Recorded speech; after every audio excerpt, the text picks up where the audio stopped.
Hey, everybody, and welcome to the Paranormal Portal. I'm your host, Brent Thomas, and we have a full night of the Night Terrors waiting for you here. This is our holiday celebration of sorts. I don't believe I'll be on tomorrow night, so I'm bringing it to you tonight as a way to reach out, give you all my love, and let you know how much I care. And it's a bunch. It's a whole bunch.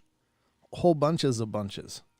And I'm just looking at my levels here, making sure I'm good. Okay, I think I'm good.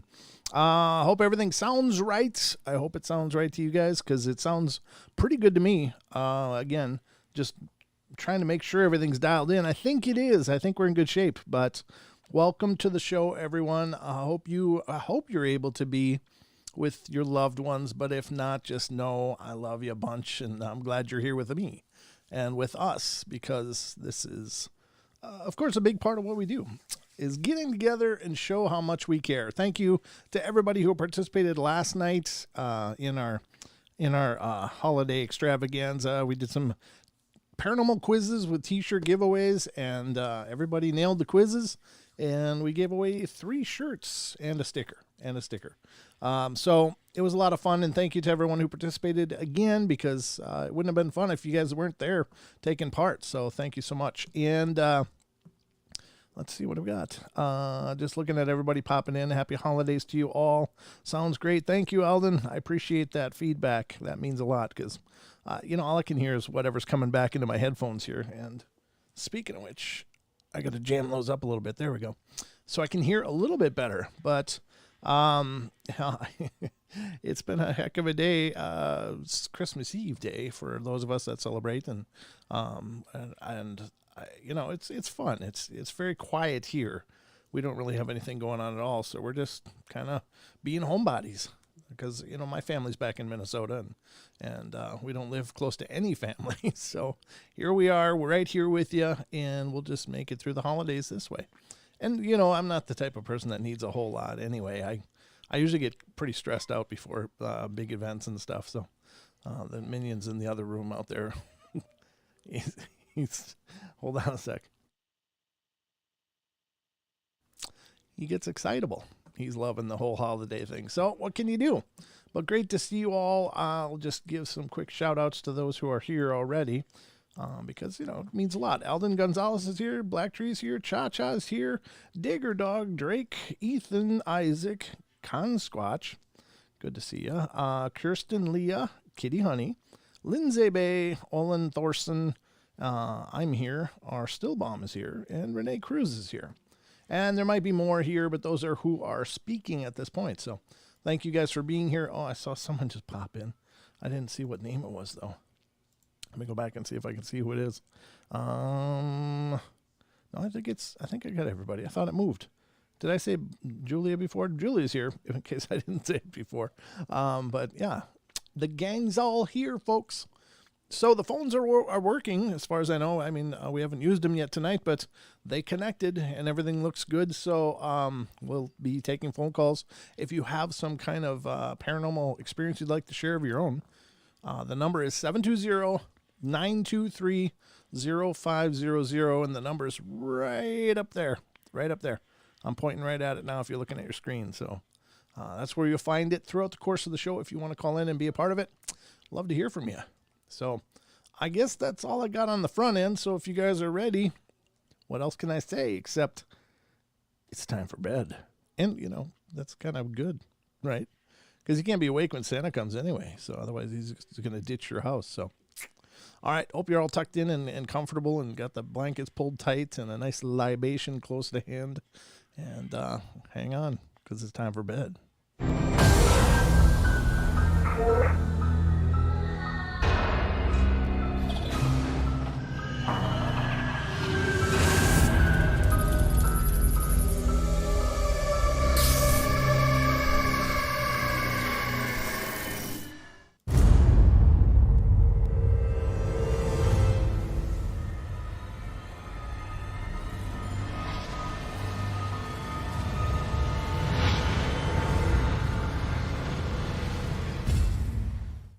All right. Hi, Jenny. I see you just came in too. So welcome, Jenny. Great to see you. And Merry Christmas to you too. Merry Christmas to everybody that's celebrating. Happy solstice. Happy Kwanzaa, happy Hanukkah, happy whatever the hell it is you celebrate, happy that. So I don't mean to sound like a dick when I say that either. I'm not trying to sound rude. It's just there's a lot of holidays to try to remember. So, oh, I got the Christmas music playing in the other room. That's what it is. Trying to get all festive. So, all right. Without further ado, I guess we'll get into this, and I'm just going to do the normal ghostly encounters. I pulled up some Christmas-y kind of paranormal stuff, so we're going to go through that tonight because that just sounded a lot more fun to me. And, if it sounds fun to me, then that's what we're going to do because I got the microphone. So, all right. Thank you very much. I'm here all night. I love those buttons. They're so fun. All right. Let's see what's first. So these are a collection from allegedly true paranormal stories revolving around Christmas. So let's see what the hell's going on out there. Oh, okay. This one sounds pretty historical, so let's see what's going on here. It says, the legend of the mistletoe bride haunts England's Bramshill house. It says, the legend of the mistletoe bride has been retold for centuries and has taken many forms, while the story's true origin is difficult to determine. Many have come to believe its roots are in the disappearance of Lord Lovell's bride at the Bramshill house in Hampshire, England. Allegedly, Lord Lovell was preparing to wed a young woman related to Sir John Cope, the owner of Bramshill House. Bramshill? I don't know. This was around Christmas time, so mistletoe hung throughout the mansion, inspiring the wedding party to play a game. The young bride-to-be would hide somewhere in the mansion, the groomsmen would all seek her out, and whoever found her first would get to kiss her. Jeez, that sounds lovely. What the hell? However, the minutes turned to hours, and they still couldn't find her. Eventually, the game turned terribly serious, as no matter where they looked, she remained missing. Not until 50 years later did Lord Lovell, still seeking answers to his bride's disappearance, happen upon a secret closet in an upstairs room of the Bramshill house. Inside he found a wooden chest, sealed shut with a lock. Upon opening the chest, he found the nearly unrecognizable remains of his bride. Oh, dear God. That is horrible. Wow. So that's just not the kind of holiday fun anybody's rooting for, I don't think. This one has to do with the brown lady of Raynham Hall, which we covered a little bit last night. I guess I will read it. This article is coming from ranker.com, by the way, just so you know. So I've given them their fair due because it's a pretty good collection of stories. But it says the brown lady of Raynham Hall has perplexed visitors and paranormal investigators for hundreds of years. Back in the 1700s, owner Charles Townsend married a young woman named Dorothy Walpole, and where they lived happily together for some time in Raynham Hall, Townsend soon became paranoid that his new wife was being unfaithful to him, eventually driving himself mad with jealousy. He decided to hide Dorothy away in the hall, telling all of their friends and family, that she'd tragically passed. Dorothy was forced to stay inside the mansion, allowed only to wander throughout its halls. Not long after, she perished, never having left Raynham Hall. And after her husband imprisoned her, and ever since her passing, people have witnessed the image of the woman in a tattered brown dress wandering throughout the halls. Some of these reported encounters are truly horrifying. One visitor, unaware of the brown lady's legend, approached a woman in the hall only to have her look up at him with a glowing face. But when her eyes should have been, there were only empty sockets. Years later, after numerous other reported sightings, a photographer from Country Life magazine visited Raynham Hall to document it for an article. After snapping a photograph in the central stairwell, he saw, within the image, a hazy silhouette that many believe is none other than Dorothy Walpole, the brown lady. Yeah, and we looked at that image last night, so. Okay, so this is one about Anne Boleyn. And it says, Anne Boleyn is said to return to her childhood home every Christmas Eve. Hever Castle, which is nestled deep in the British countryside of Kent, was once home to the Boleyn family. Anne Boleyn, the most well-known member of the family, lived the early part of her life there, and before she married King Henry VIII. Within a short years of her marriage, however, Anne was targeted by dissent and gossip within the castle, accusing her of everything from witchcraft to adultery, and eventually her husband formally accused her of these charges, and she was ultimately executed. Whether she suffers from heartbreak or homesickness, Anne Boleyn's spirit is said to haunt the halls of her childhood home, Hever Castle. However, she allegedly only appears on one day of the year, Christmas Eve. Rumors persist that her somber specter is seen drifting silently over the picturesque bridge that spawns the River Eden in the grounds of the home where she knew much happiness. Yeah, what a horrible deal, man. The alleged phantoms plagued a Brooklyn home during Christmas time. So this is back here in the States. It says, a few weeks before Christmas time in 1878, Edward F. Smith was at his Brooklyn, New York home when the doorbell rang. Well, he answered the door, but nobody was there. This soon became a nightly occurrence. The doorbell would ring, only for Smith to find no one outside and no signs that anyone had been there at all. Growing frustrated, Smith sprinkled ash and flour along the path to the door, expecting to find footprints left behind, but the substances were undisturbed and the noises continued. No matter where he and his family stood around the house, the noises remained unidentifiable. Smith and his family were growing more concerned as the doorbell ringing turned to aggressive banging on the doors, and eventually they contacted the police. The ringing and banging continued, and still no one was able to identify its source. And one night, a brick suddenly flew through the window from outside, even though police officers were standing nearby and saw no one.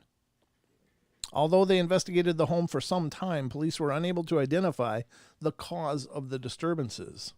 Smith and those who witnessed the strange occurrences ultimately concluded they must be paranormal in nature. It sure could be. This number 5 is a ghost supposedly disrupted a Christmas party at Alcatraz. Where should we have our party? I don't know. How about Alcatraz? That's crazy. What a place. What a location. You really want to show people you care? You have it at a condemned prison. That's a great location. My God. It says Alcatraz, the isolated penitentiary located in the middle of California's San Francisco Bay, closed down in 1963, but tales of those who were once held in the island continue to haunt generations and onlookers and visitors. Often referred to as the Rock, Alcatraz has gained a reputation for unexplainable and shocking ghost encounters, and one of the most notable was recounted during Christmas. Back in the 1940s, when the facility was still in operation, the warden at the time, Warden Johnston, decided to throw a small Christmas party at his boarding house on the island. During the gathering, a few of the guards began retelling the story of a phantom figure who appeared before them wearing a gray suit, brimmed cap, and sporting mutton chop sideburns. All the guards could do was stare at the ghostly figure in shock, and before they had a chance to move, the room suddenly turned very cold, and the fire in the Ben Franklin stove was extinguished. And just as suddenly as he had appeared, the phantom man vanished. That's the whole story, but I don't know. Really creepy. I guess, when it comes to places that would harbor spirits, definitely old prisons are pretty high on my list of supposed places. Number 6 is a spectral socialite is said to sing Christmas carols at the Hotel Bethlehem. Hotel Bethlehem, located in Bethlehem, Pennsylvania, is home to a number of chilling ghost stories, not the least of which centers around a young girl named Mary Yohe, Y-O-H-E, born in 1866. Mary, or May, was raised on the stage, inspiring within her a love for singing and performing from a young age. Her talent gained her much attention, and eventually she found herself performing with great success on stages in Paris and throughout Europe. She even caught the attention of a wealthy lord who quickly married her and made her a member of the British aristocracy. Tragically, her success led her down a dangerous path. Her marriage fell apart, and the lord who swept her off her feet went bankrupt.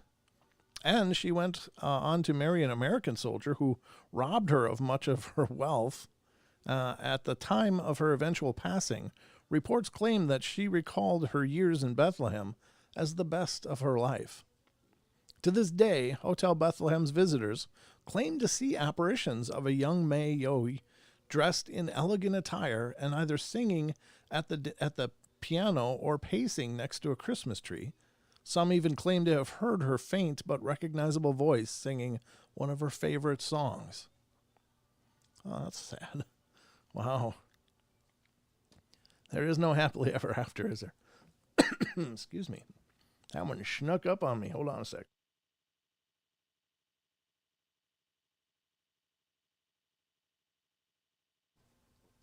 Yeah, I got better. Okay, so the next one is allegedly headless, or not allegedly, a headless horseman allegedly haunts Ruse Hall every December. Reminds me of that Harry Potter thing, the headless hunt. Anyway. Ruse Hall, a mysterious mansion in English countryside, is rumored to be one of the most haunted places in England. Located just outside the small town of Beccles, Beccles, or something, I don't know. In the county of Suffolk, the mansion has accumulated plenty of ghost stories ever since it was first built in the 16th century. One of the most horrifying stories is that the headless horseman, is that of the headless horseman, rather. Many people may be familiar with this legend, but at Ruse Hall, it takes on a life of its own. Numerous visitors to Ruse Hall have reported a man on a horse riding toward them on the road, only to discover that he has no head. Allegedly, on Christmas Eve, the headless man is often seen clattering down the driveway with his phantom coach and 4 horses. And this is only the beginning of Ruse Hall's ghostly existence. Other rumors claim that there are strange markings inside the hall, known as devil's footprints, and some have even reported seeing a girl watching them from the windows. Sounds like a lovely place. This one is an old Victorian house is allegedly haunted by an eccentric woman every Christmas. Before I read this, I got to say, there is something to this activity that happens at specific times of the year. And it's probably more to the residual end of things, because I think if there's an intelligent spirit, why would it only surface once a year? But it does seem to be, there is something to that. And maybe it has to do with the whole cycles, and maybe even houses have biorhythms where it's easier for spirits to get active and, during certain times of the year. But I noticed that in the old Victorian house I used to own. There was certain times of the year where things would definitely get a lot more interesting. So there is really something to that. I've experienced it myself. I don't really understand the why of it, but there is many examples of that in the paranormal. So very interesting. I don't know, you have to tell me what you think. If you have any opinions on that, let me know in the comments. But it says an old Victorian house is allegedly haunted by an eccentric woman every Christmas. It says one group of ghosts from the Stark family has created quite a legacy for themselves. The Starks left behind numerous spirits that are now haunting a Victorian home in Ludington, Michigan, I guess. And visitors have reported numerous sightings, particularly around Christmas. One such specter, Vera Stark, is well known in life for her eccentricities and seems to have brought them with her into the afterlife.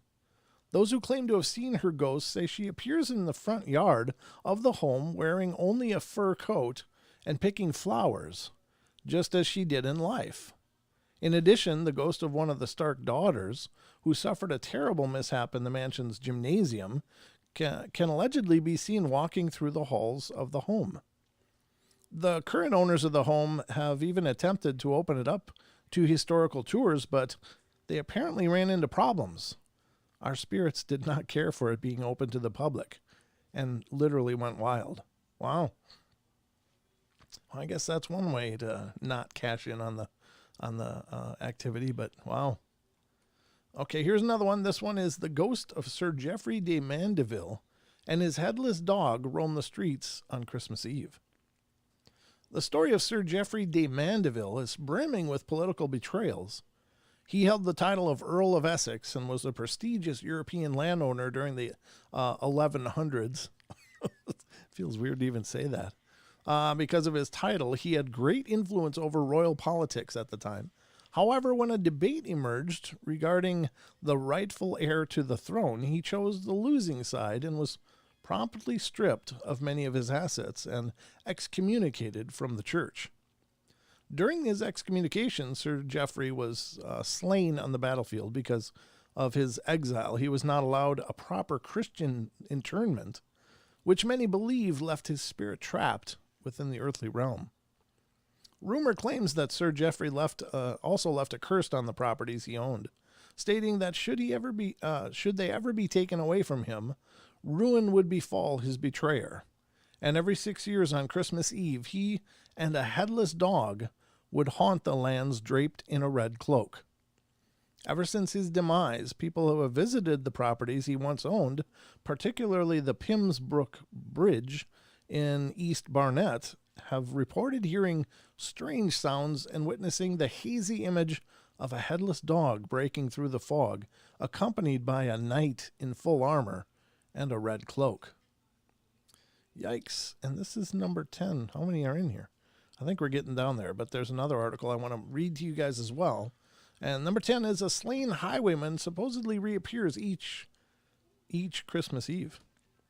So that would be tonight. Well, I guess it's a little ahead in England. They might be on Christmas Day already. It's 6 hours, 7 hours, 8 hours ahead from where I am, I guess. In England, one particularly twisted ghost story harkens back to a tragic event that occurred one Christmas late in 18th century, Christmas Eve, late in the late 18th century. According to legend, there was once a fearsome highwayman known only as Gilbert, who would wander up and down one of the town's main roads. One evening, the night before Christmas, a man and his daughter were traveling in a horse-drawn coach when Gilbert apprehended them. The daughter was able to exit the coach, but before the father could disembark, the horses became startled and bolted down the road with the man and his coachman in tow. The two men struggled to get the horses back under control so they could go back and find the man's daughter, who had been left behind with Gilbert. However, when they arrived back at the scene, she was nowhere to be found, and instead they saw Gilbert hunched over on the ground with a dagger in his side. Rumor claims that once the coach took off down the road, Gilbert revealed to the girl that he was the one who took her brother's life some time before. Thrown into a rage by the revelation, she stabbed him and fled the scene. Local legends say Gilbert was buried by the side of the road, and every Christmas Eve he can be seen wandering the same road, waiting for the coach with the man and his daughter to pass by again. Well, he needs a new hobby. Probably not going to be seeing that anytime soon.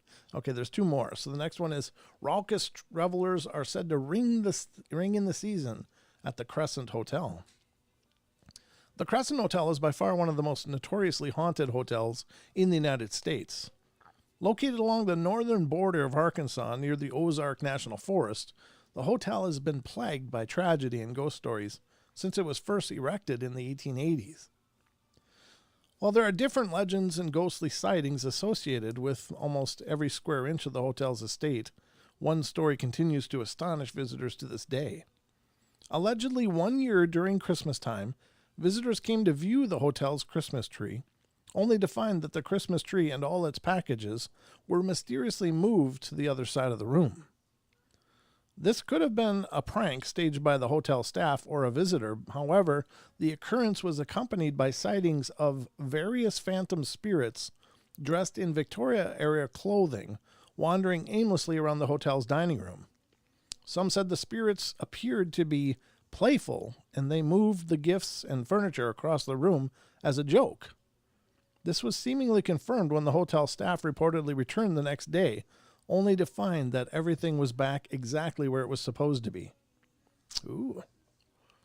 All right, here we go again. This is the last one of this article. It says, a Christmas ghost is said to haunt Bastion Square in Victoria, British Columbia. So those of you up in BC, be careful. On December 25th, 1890, a disturbing headline appeared on the front page of a Victorian newspaper, the Daily Colonist. Just as the clock was striking midnight, ushering in the joyous Christmas day, it says a misdeed, as dark and cowardly and mysterious as ever, disfigured the history of this province, was perpetuated. I'm not sure that I read that very well, but I hope you get the gist of it because I don't want to try again. This is the target, who went by the name David Fee, was only 21 years old and had been walking to meet his parents for evening mass at the nearby church. After attending that costume party, dressed up in a white clown costume, Fee had just arrived at the corner where the cathedral sat when a man burst out from the shadows and aimed a double barrel directly at him.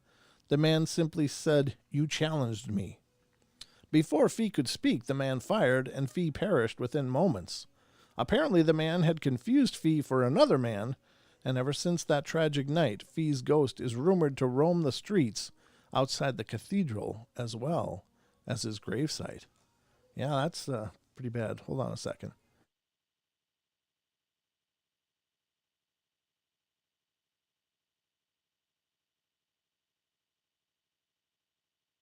Okay, perfect.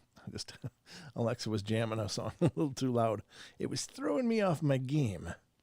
Okay, so that's some historic events, and I don't know, like them or love them or bored by them. I don't know. I think that it's these holidays that really bring out the history and make us all think back. So I thought some paranormal history would be kind of cool. I hope you liked it. It's not something we do a lot of here on the show, but I think that having a foundation for some of this is kind of cool too. But that was that story. Let's see what else we got here. I got a lot of stuff to close here. I forgot to close a few things.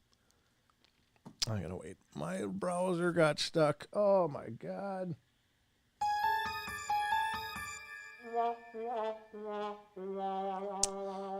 It's the way of the world, ladies and gentlemen. The way of the world. I had some social media pages still open from when I posted the promos, so I had to close them.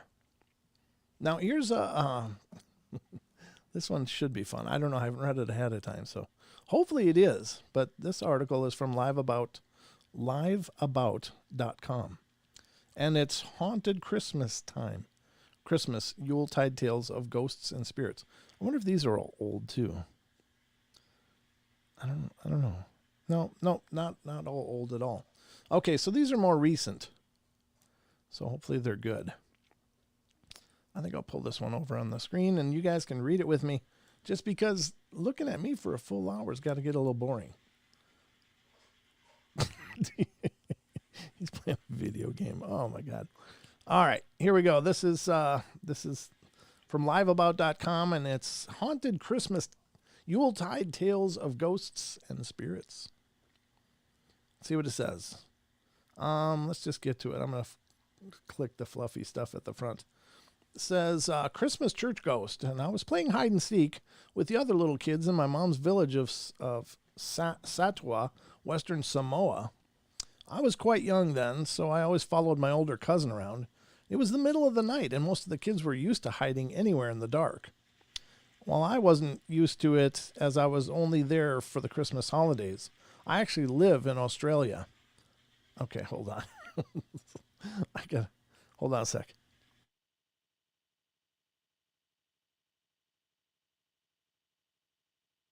Give me just a second. I got to shut the door.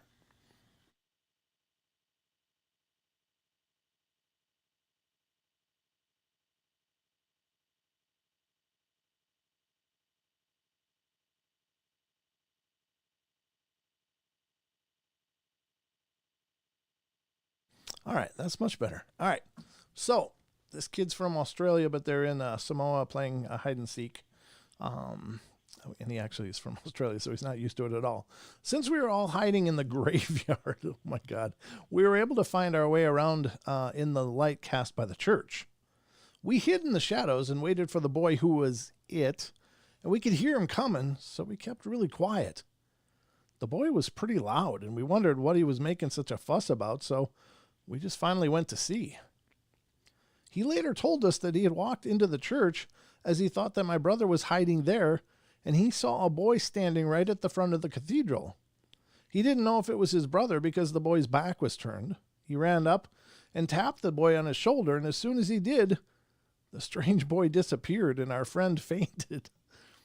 We went home to tell his parents, and we got back to find him still laying there, dead still. His parents took him home, and we never played in the graveyard at night again. We later found out that the boy's brother had been home the whole time. He hadn't been to the church at all. What really scared us was that the boy who fainted has been ill since that night and still hasn't recovered. Whoever was in the church must have been pretty mad that the kids disturbed him. So is there some kind of curse that got laid on there? Yikes, that's scary. The next one is the Christmas visitor. And this says, I had an unusual visitor on Christmas Day, 2008. I'm pretty sure it wasn't Santa Claus passing by my house in Bloomington, Indiana. The day started in typical fashion with the opening of gifts around the Christmas tree. I served an early Christmas dinner for family and friends, and everybody departed by 5 p.m. Well, except my sister and brother-in-law who live with me. Well, they were asleep in a bedroom at the end of the hall, but their door was open. I went into my bedroom with my dog, Toby, shut the door securely, and Toby curled up at the foot of my bed to sleep like he always does.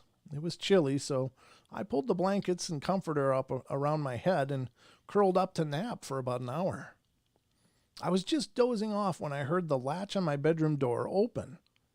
I waited several seconds for my sister or brother-in-law to say whatever they'd come to say, but there was no other sound. It was almost 7 p.m., so my bedroom was pitch black. I'd left the lights on in the kitchen and the bathroom, and there were lots of Christmas lights in the living room, so the hallway would have been well lit. I would have been able to see whoever it was at the door just by lifting my head. I pushed the blankets down and lifted my head from the pillow, but just as I would have been able to see who was in the doorway, an extremely bright light hit me in the face. I shielded my eyes and yelled, "Turn that out! You're blinding me!" The light immediately disappeared, and I heard the bedroom door latch close. My bedside light is a touch lamp, so I tapped it on and looked around the bedroom, and there was no one there except for me and Toby. Toby jumped off the bed and went to the floor without showing any signs of alarm. At first, I wasn't frightened because Toby is a Dutch Shepherd and is trained to be an excellent watchdog. Since Toby was already up, I decided to let him outside and see what Sis or her husband needed. When I went into the hallway, I could see both of them still in bed, and I took Toby to the living room to let him outside, and there was nobody there either. Ordinarily, I'm not a skittish person, and strange noises or lights wouldn't alarm me, but this situation was just too eerie.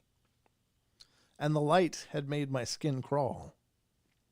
Let me add that the latch on my bedroom door is broken in such a way that the inside door handle must be jiggled for the latch to pop out and engage.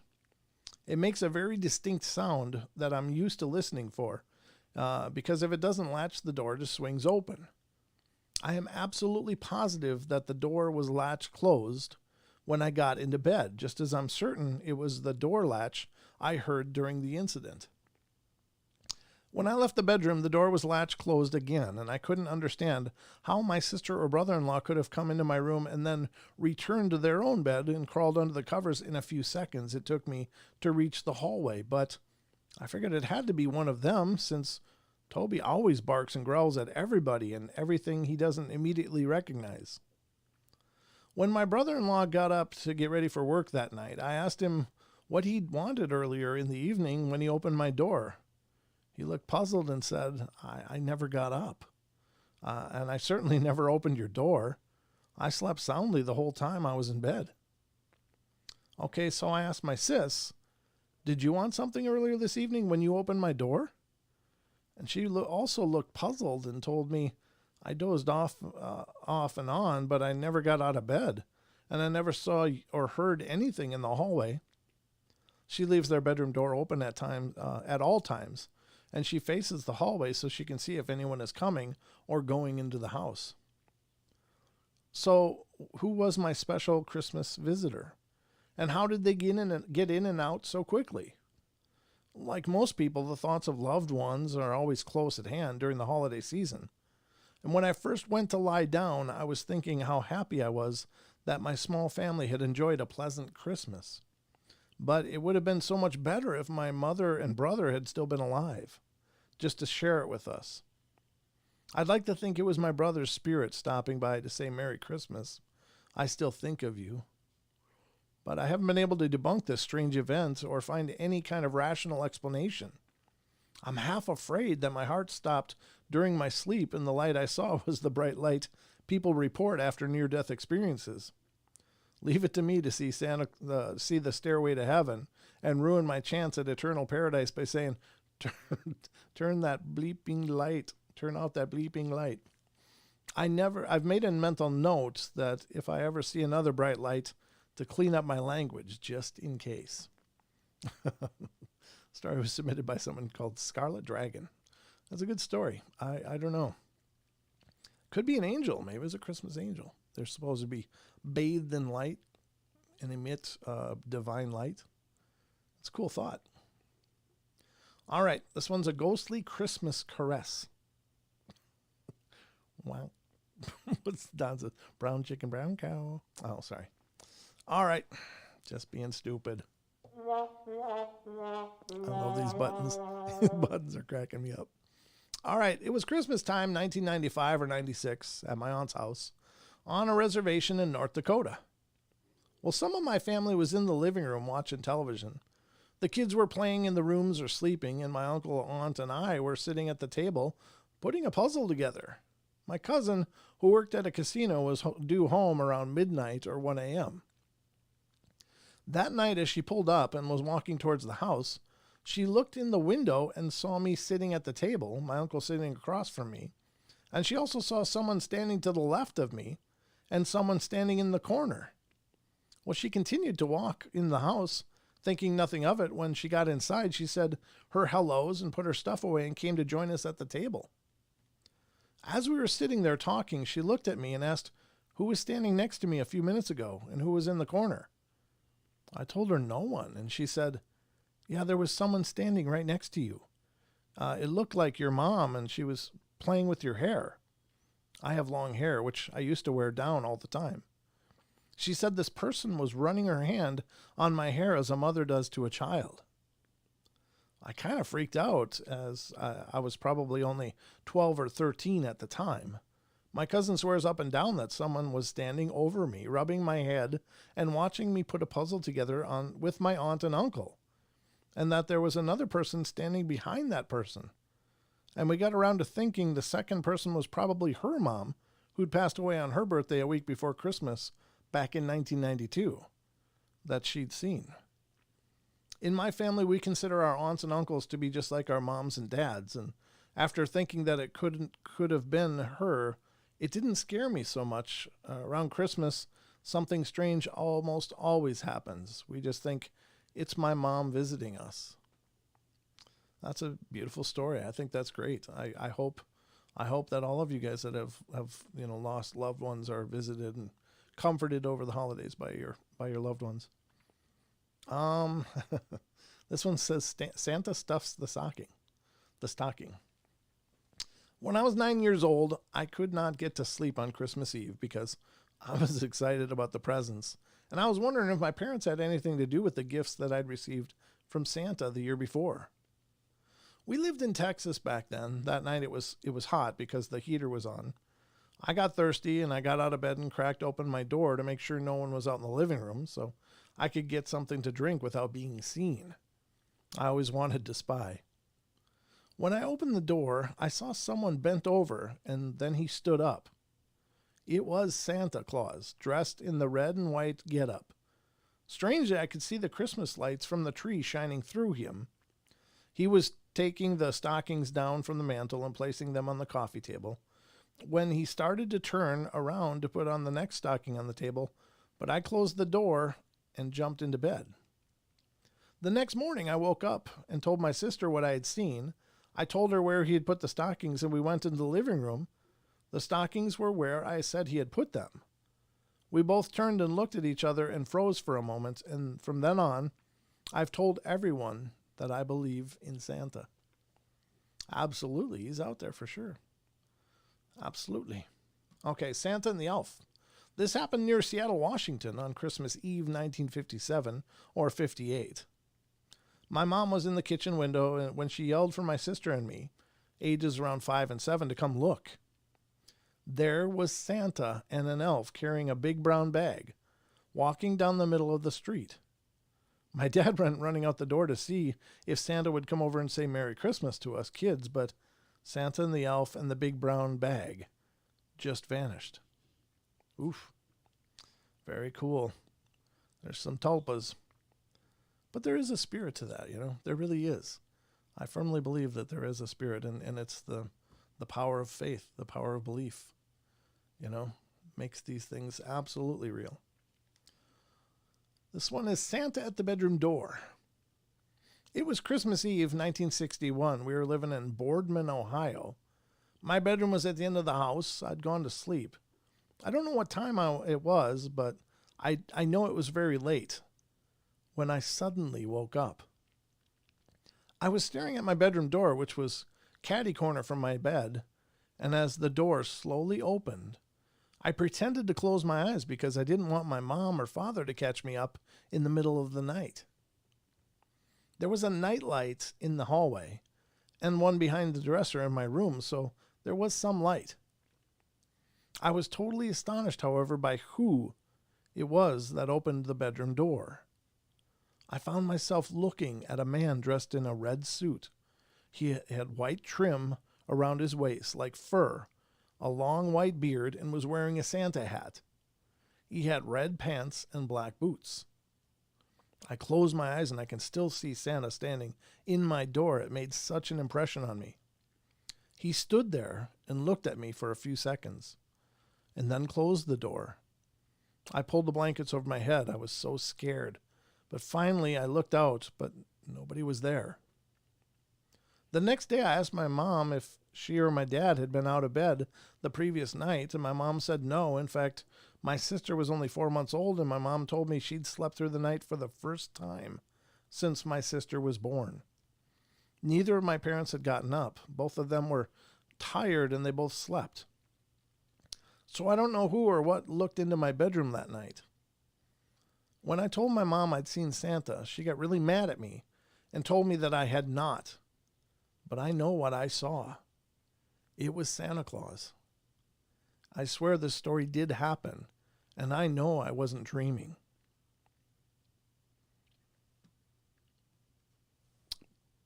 Boom. Boom. It's the mic drop.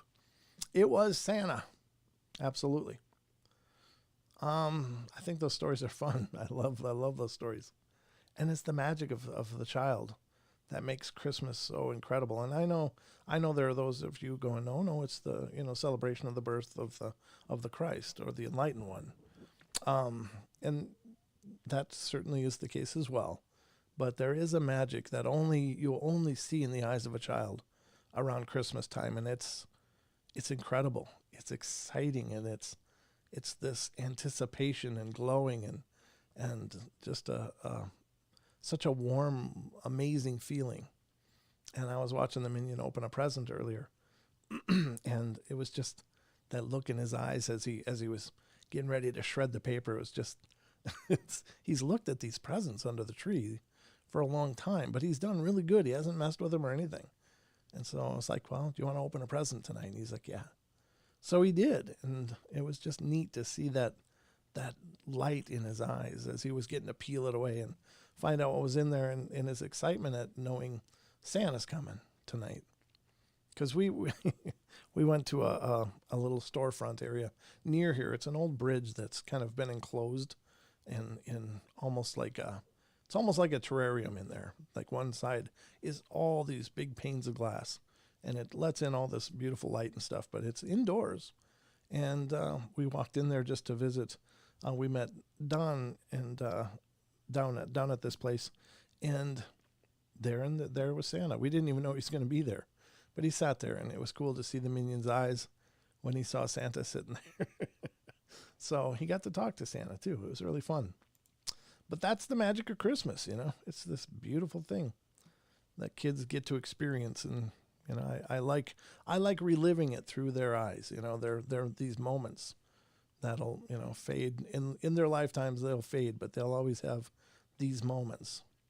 I watched it for all three of my kids, and I'm not, you know, I'm not a huge person on pomp and circumstance and all that. I mean, I just love the getting the presents for the kids and watching them peel them open and tear them open with excitement and see that smile in their eyes. And you know, I've got three wonderful kids. They don't need things to be happy. They like things, of course, like who doesn't, but they're real gentle, loving spirits, and I'm so proud of that.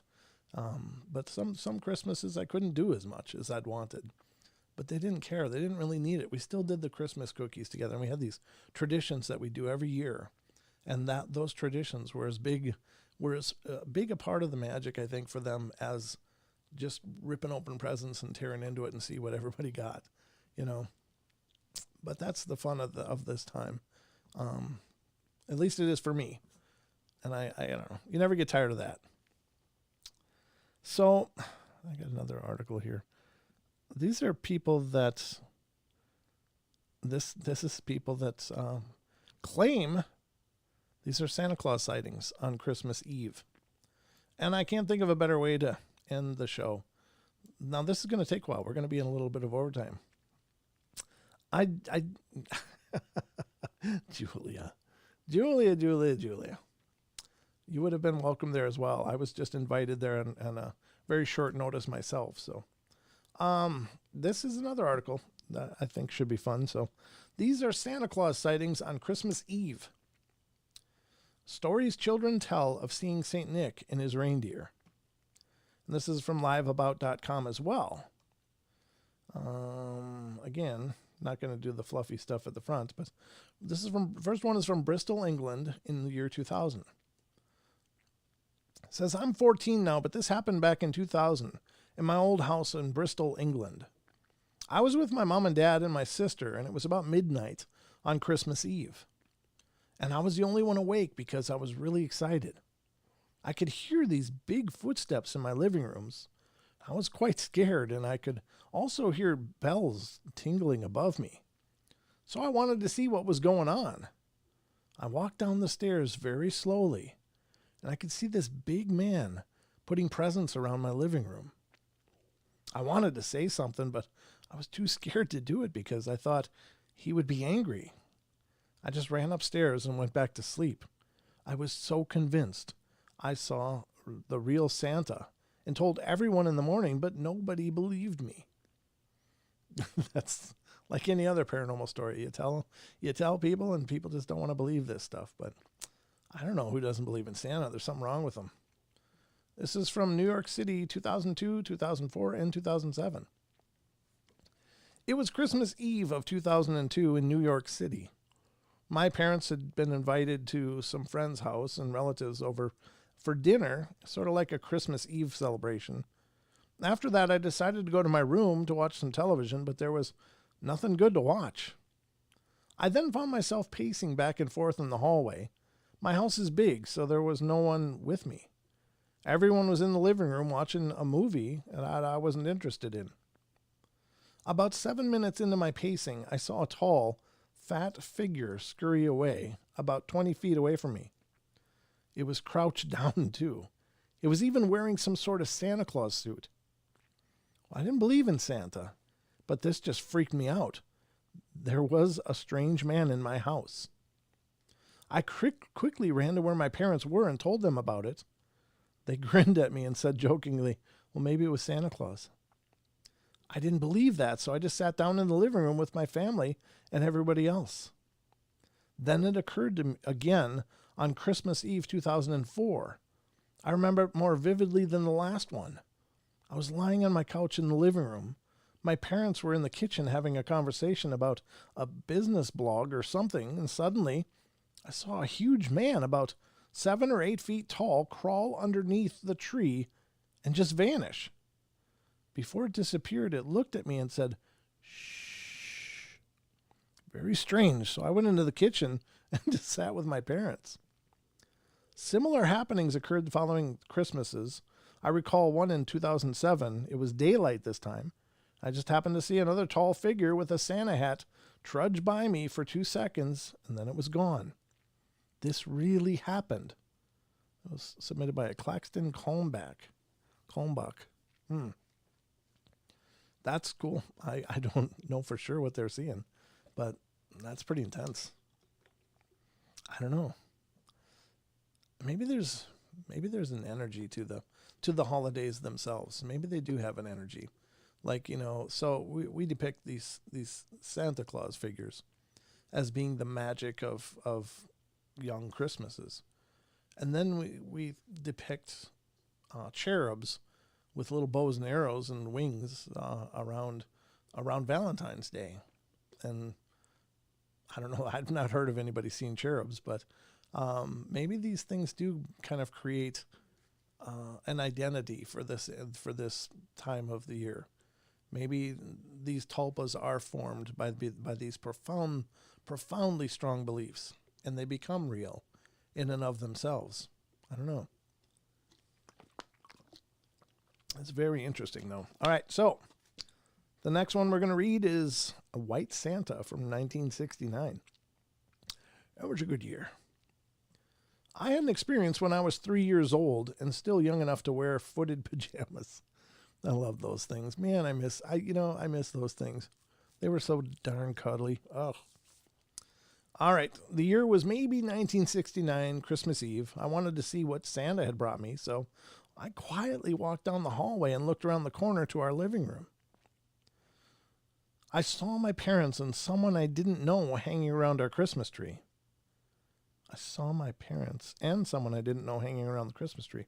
The stranger was an old guy with a white beard and hair with a red suit.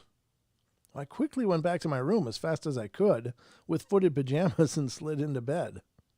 I told my mom what happened many years later, and she insisted that I was dreaming or that it was my dad. That just wasn't possible because my dad was sitting in a chair behind the stranger and my mom was standing right next to my dad. I'm African American, and during that time, the tenants in our building were all African American, so Santa really stood out.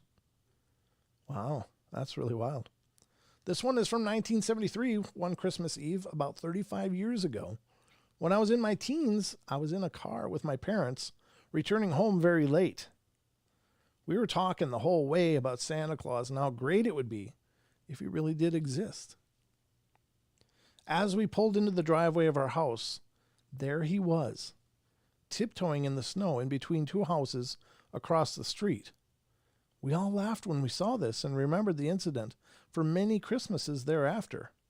P.S. No robberies were reported. That was exactly what I thought about, too. I was like, oh, man, that guy was cleaning out houses. No robberies, folks. Just some guy tiptoeing in a Santa suit. Very cool.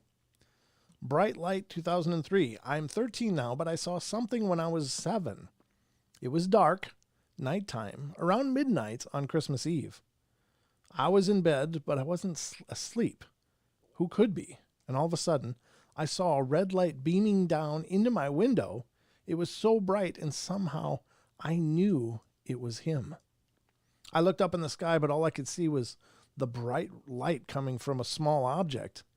I didn't hear a helicopter or anything, but I did hear the unique sound of bells and, of course, the sound of hoofs tapping on the roof. These sounds lasted for a few seconds after the light had disappeared, and then they were gone. That's beautiful. This one's coming from San Antonio. I was 7, looking outside my second-story window, just waiting to see him, and I saw something approaching in the distance. It was a huge sleigh, and it was flying right over my house. I don't remember seeing any reindeer, but I did see a man dressed in red with a beard. I was so startled, but I kept looking and even sticking my head and half my body outside the window. I told my family, but I knew they really didn't believe me. I swear on my life, to this day, I saw something. I don't know if it was really Santa Claus, but I did see what I just described. This one's from Scotland, 1978. An old friend came to see me a couple of weeks ago.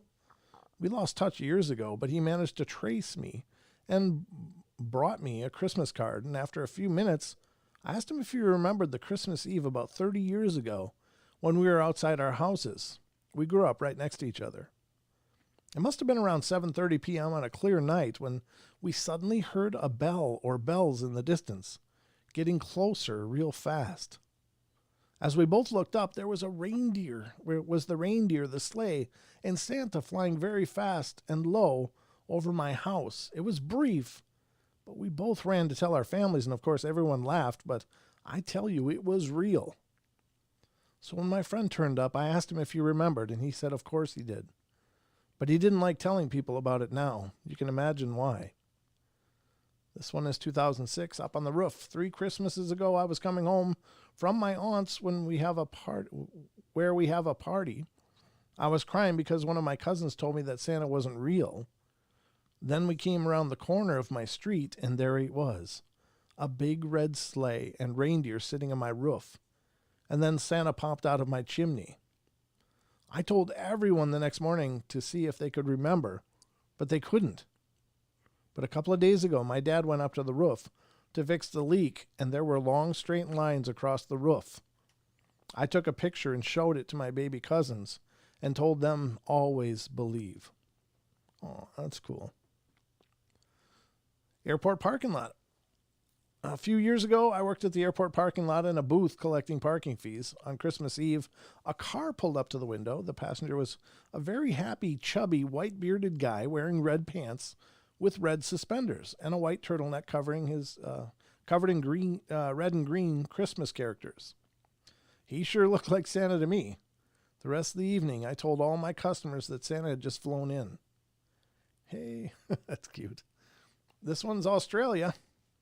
This happened a long time ago. When I was 10 years old, our house was in the suburbs. I swear that on Christmas Eve, I was sleeping in my room when I heard my back door open and then close.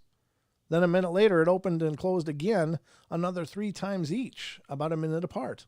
I thought it must have been my parents bringing in the presents from the garage, although I don't recall seeing them go past my window or past my bedroom to their room. I was hiding under the covers at the time. On another Christmas Eve, I tried to sneak down to the living room to try and catch Santa, but I chickened out and just left. As I was walking back to my bedroom, I passed our front door, and the light came on from outside, and I thought I could see the shadow of someone outside. Of course, now that I think about it, it could have just been a passerby or a cat or something, or maybe, just maybe, it could have been Santa. This is an eerie Santa. I was 5 years old. I was in my room when I heard shuffling in the living room. I got up and peered around the doorway, and there I saw a man in a Santa suit standing in front of the Christmas tree. He must have felt my presence because he turned around and looked at me. He didn't look jolly or kind or happy like you would expect Santa Claus to look. He looked kind of eerie, like he was staring into my soul. Automatically, I ran into my parents' room and hid under the covers, and I don't know why I was so scared at the time, but I wrote it off as a dream for a while before I forgot about it completely. Yeah, however that's worded. Years later, I remembered it, and I thought it could have been a burglar, but when I asked my parents, nothing was ever missing from that apartment. The only time we were ever robbed was when we moved later on. The only explanation I have now is that some kind of apparition. Yeah, that sounds horrible. This one's Memphis, Tennessee, 1980 to 2009.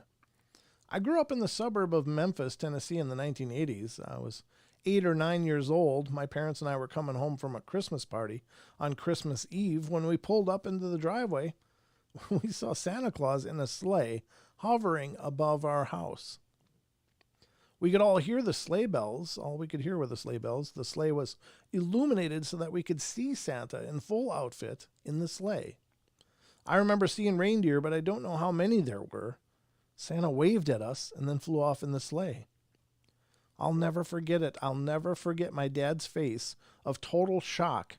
He was an air traffic controller, and when he went back to work after the holidays, he asked about it and nothing came up. In another bizarre twist, on Black Friday in 2009, I was waiting in line at a local Target store and broke out into conversation with another lady in line, and we were talking about Christmas shopping, and all of a sudden, out of nowhere, she mentions that her brother had seen Santa Claus in his sleigh 2 years before. I stood with my mouth wide open because I couldn't believe it. Every Christmas Eve, I still think about him and look outside to try to get a glimpse. That's really cool. This is Quiet Santa. I was probably 8 years old when on Christmas Eve around 12 a.m., I'd been lying awake in bed for about 30 minutes. I was extremely excited, thinking about the morning and opening all those presents. Anyway, I just started to hear these very faint footsteps approaching.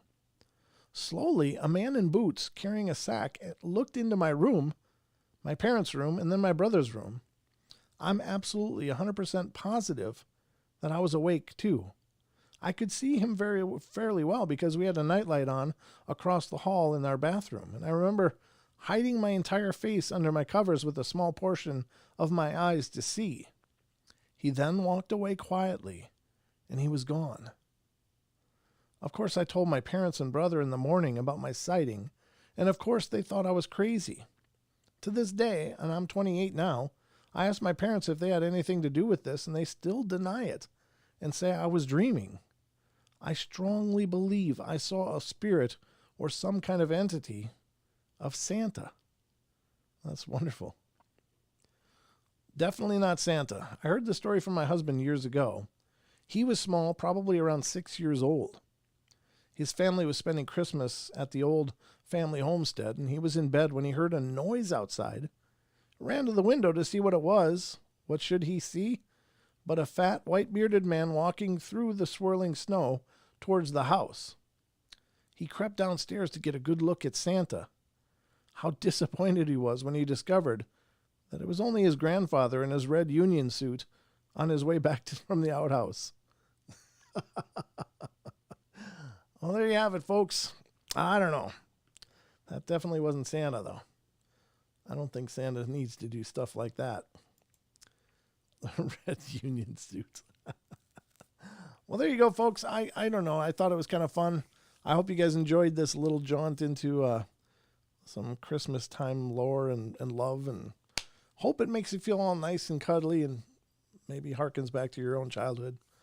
And again, just a thought. Brand, very special stuff on a special night. We appreciate it. Thank you, Lindsay. I appreciate it too. Definitely enjoyed it. Oh, good.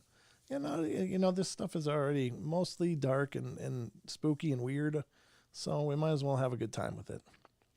It was nice. Thank you, Cha-Cha. I appreciate that. Definitely enjoyed it. Yeah, good. Thank you. Great show. You are welcome. Yes, I'm glad you liked it, Aussie. Thank you.